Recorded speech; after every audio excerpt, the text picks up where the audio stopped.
Assalamualaikum warahmatullahi wabarakatuh. Halo teman-teman semuanya. Di sini saya akan menjelaskan teks argumentasi. Nah, teks argumentasi itu apa sih? Teks argumentasi merupakan teks yang berisi opini penulis yang disertai alasan dan pembuktian yang didukung oleh fakta. Disampaikannya juga secara logis dan objektif. Nah, tujuannya apa sih? Untuk meyakinkan dan mempengaruhi pembaca. Lalu, teks argumentasi juga memiliki 3 struktur. Pertama, pendahuluan, kedua, tubuh argumen, dan yang ketiga, ada kesimpulan. Selanjutnya adalah perbedaan ide pokok dan ide pendukung. Nah, ide pokok merupakan inti pembicaraan atau pokok permasalahan yang bersifat umum.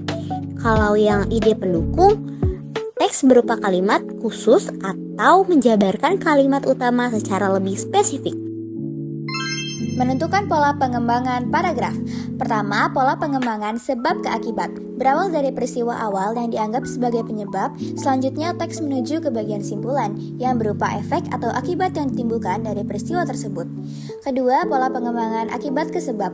Dimulai dari menjelaskan suatu masalah yang dianggap sebagai akibat, kemudian dikembangkan lagi menuju ke hal-hal yang dianggap sebagai penyebab masalah atau peristiwa yang terjadi dalam teks argumentasi.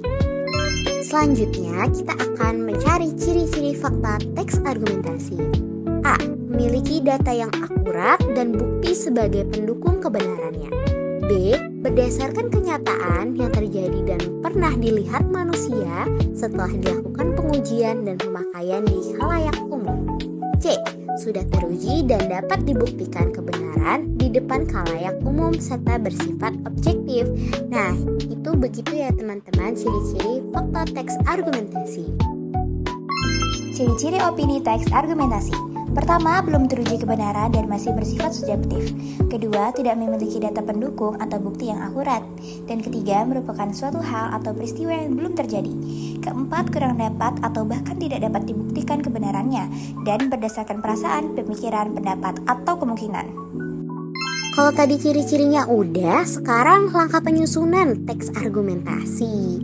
Pertama, menentukan pokok permasalahan atau topik. 2. Menetapkan tujuan penulisan. 3. Menyusun kerangka.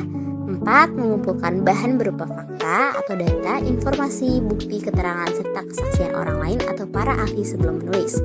5. Mempelajari informasi yang dikumpulkan. 6. Meneliti, menganalisis, menguji, membandingkan, dan menghubungkan fakta. 7. Menyunting teks argumentasi. Nah, selanjutnya kami memiliki contoh teks argumentasi mengenai ketahanan pangan. Jangan lupa dibaca ya teman-teman.